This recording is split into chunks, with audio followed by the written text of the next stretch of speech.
ये खबर उन शिक्षक अभ्यर्थियों के लिए है जो उत्तीर्ण तृतीय एवं चतुर्थ उत्तीर्ण स्थानीय निकाय के शिक्षक। जी हाँ, जो भी तृतीय एवं चतुर्थ उत्तीर्ण स्थानीय निकाय के शिक्षक जो सक्षमता परीक्षा में उत्तीर्ण हो गए हैं, उनके वेरिफिकेशन, उनकी काउंसलिंग के लिए ये पत्र कार्यालय जिला शिक्षा पदाधिकारी के द्वारा निर्गत किया गया है, जिसमें कुछ महत्वपूर्ण बिंदु है। जी हाँ दोस्तों, मेरा नाम अविनाश कुमार है और मैं एक प्राइमरी टीचर हूँ। और आज हम लोग इस पत्र के माध्यम से ये समझेंगे कि जो स्थानीय निकाय के शिक्षक हैं, सक्षमता परीक्षा उत्तीर्ण कर विशिष्ट शिक्षक के रूप में जाने जा रहे हैं, उस कड़ी में तृतीय एवं चतुर्थ जो सक्षमता परीक्षा उत्तीर्ण शिक्षक कर चुके हैं, उनके लिए ये बहुत ही महत्वपूर्ण खबर है। जिनका काउंसलिंग कब से होना है, शिक्षक का प्रकार यानी स्थानीय निकाय के शिक्षक अब जब सब कुछ वेरिफिकेशन हो जाने के बाद वो विशिष्ट शिक्षक के रूप में जाने जाएंगे। उनका काउंसलिंग जो है वो उसकी तिथि तय हो चुकी है 6 फरवरी 2026 से लेकर के 11 फरवरी 2026 तक। और स्थान का निर्धारण देखिए यहाँ हुआ है। स्थान का निर्धारण ये है DRCC भवन, छज्जूबाग, पटना। अब हम देखते हैं कि इसके जो महत्वपूर्ण जो अभ्यर्थियों के लिए, जो अनुशंसित अभ्यर्थी हैं, उनके लिए क्या क्या अनुदेश, क्या क्या ऐसे नियम दिए गए हैं जिसको उनको फुलफिल करना है।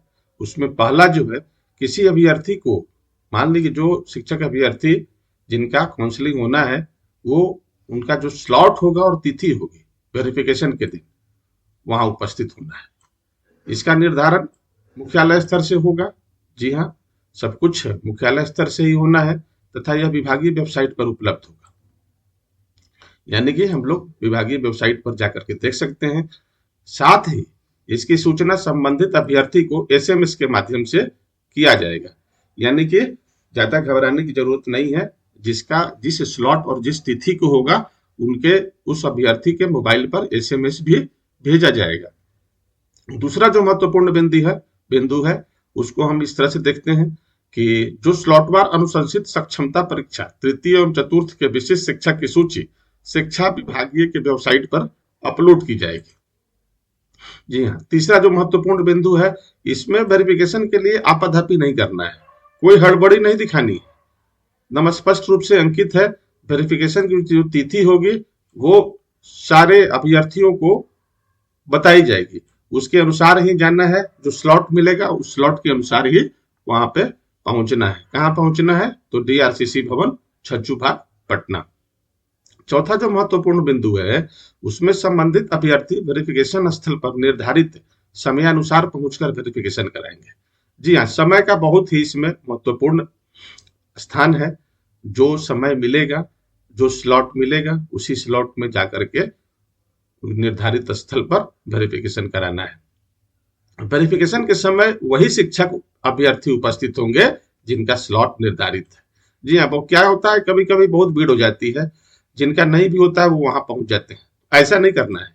जिनका जिस समय में रहेगा, जिस स्लॉट में रहेगा, वही अभ्यर्थी वहां पहुंचेंगे और अपना वेरिफिकेशन करवाएंगे। टाइम स्लॉट के अनुसार काउंटर पर अभ्यर्थी का नाम खुलेगा। जी हाँ, देख लीजिए, जो समय आपको मिलेगा उस समय में उसी शिक्षक अभ्यर्थी का वहां पर नाम खुलेगा। छठा जो महत्वपूर्ण बिंदु है वो है वेरिफिकेशन स्थल पर अभ्यर्थी अपने आधार कार्ड, ध्यान दीजिएगा, जो महत्वपूर्ण है, अपना आधार कार्ड एवं उसके साथ रजिस्टर्ड मोबाइल नंबर के साथ जाना है। यानी कि शुरू में जो आपने मोबाइल नंबर दिया था, वो मोबाइल नंबर और अपना आधार कार्ड लेकर के जाना है।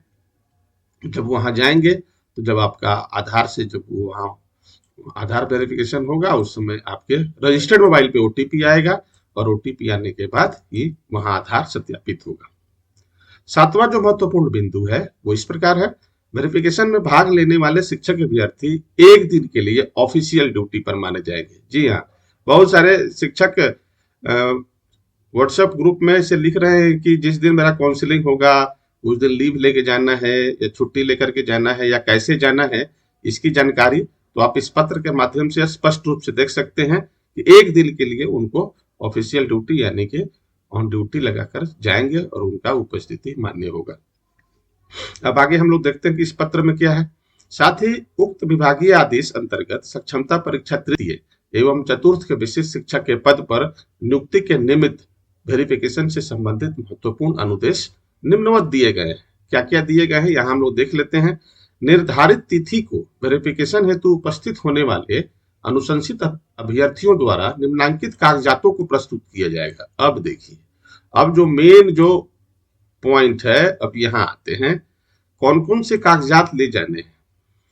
तो उसमें पहला है बिहार विद्यालय परीक्षा समिति पटना द्वारा सक्षमता परीक्षा तृतीय एवं चतुर्थ का मूल प्रवेश पत्र एवं उसकी एक स्वअभिप्रमाणित छाया प्रति, है ना। विद्यालय परीक्षा समिति पटना के द्वारा सक्षमता परीक्षा उत्तीर्ण तृतीय एवं चतुर्थ मूल प्रवेश पत्र यानी कि जो एडमिट कार्ड जो मूल है और उसकी एक छाया प्रति। दूसरा है मूल आधार प्रमाण पत्र एवं उसकी एक स्व अभिप्रमाणित छाया प्रति। मूल आधार यानी कि जो ओरिजिनल आधार कार्ड है उसका और एक छाया प्रति। दो हमारे पास कागजात हो गए, एक एडमिट कार्ड और दूसरा आधार कार्ड, और दोनों का फोटो और उसको स्व अभिप्रमाणित किया हुआ। तीसरे में आते हैं हम लोग सभी शैक्षणिक एवं प्रशैक्षणिक प्रमाण पत्रों की मूल एवं बिहार विद्यालय परीक्षा समिति पटना के वेबसाइट पर अपलोड किए गए प्रमाण पत्रों की डाउनलोड प्रति, जिसमें बिहार विद्यालय परीक्षा समिति पटना को एक एक स्व अभिप्रमाणित छाया प्रति देनी है। अब देखिए इसमें क्या है कि जो भी हम लोगों ने शैक्षणिक यानी कि जो भी हम लोग मैट्रिक, इंटर और ग्रेजुएशन या और भी जो भी हम लोगों ने डिग्री सर्टिफिकेट लगाया है उसका और ट्रेनिंग वाला सर्टिफिकेट, इस सबको जो हम लोगों ने अपलोड किया था उसकी प्रति एक स्वाभिप्रमाणित प्रति छाया प्रति के रूप में उसको ले जाना है। चौथा जो बिंदु है सीटेट, जो लोग सीटेट किए हैं, बीटेट जो लोग बीटेट किए हैं या एस्टेट किए हैं, उसके साथ साथ दक्षता उत्तीर्णता प्रमाण पत्र, जो दक्षता उत्तीर्ण है वो दक्षता प्रमाण पत्र ले जाएंगे। जो भी होगा मूल में भी ले जाना है और उसकी छाया प्रति भी ले जानी है जो सेल्फ अटेस्टेड होगा या स्वाभिप्रमाणित होगा। उसके बाद जो है वो 3 फोटोग्राफ पासपोर्ट साइज, जो वर्तमान का फोटो है नहीं, वर्तमान का फोटो नहीं, जिस समय परीक्षा में शामिल होने हेतु पूर्व में आयोग में ऑनलाइन जमा किया गया था, यानी कि जब हम लोग फॉर्म भरे थे उस समय का जो फोटो होगा उसकी 3 प्रति ले जानी है।